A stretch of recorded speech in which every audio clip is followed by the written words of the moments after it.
Reverend Houston, who's chair of the school board, and Mr. Spencer, who's our interim superintendent. So thank you for coming with us.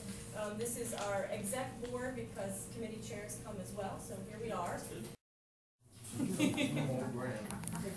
But good morning again.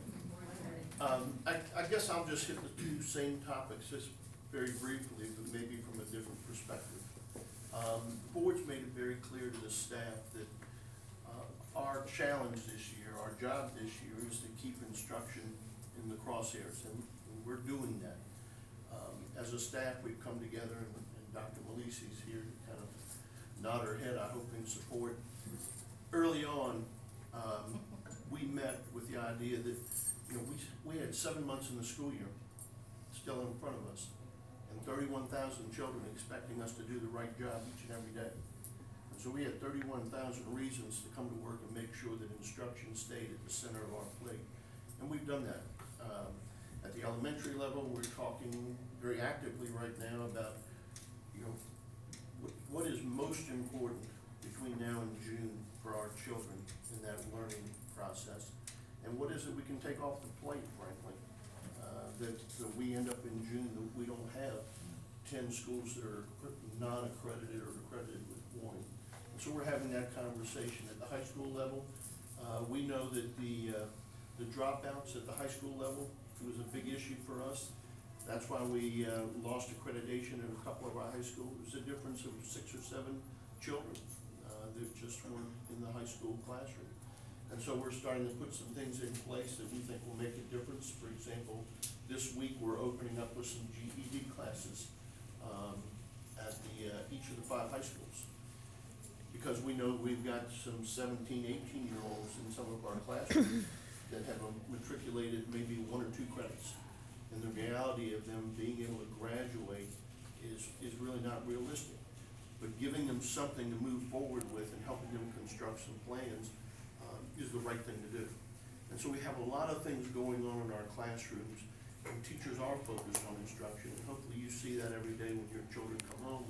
They've had productive days, they've had days where they're engaged with teachers and learning.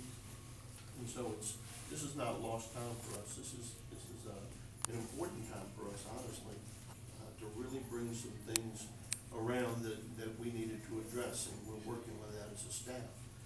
The budget's the other one. Dr. Houston's given you very clearly, I think, what the goals of the school board to be.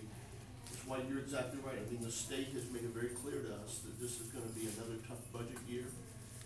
In addition to the stimulus money that we'll lose, just like every other district that the federal government put in place to preserve some jobs, that money goes away. Not only do we have to figure out how to account for that money, but the state has subtracted that from our base. We don't think they should have ever done that. It wasn't part of the base to begin with. It was supplemented by the federal government, but that's the reality that we're in.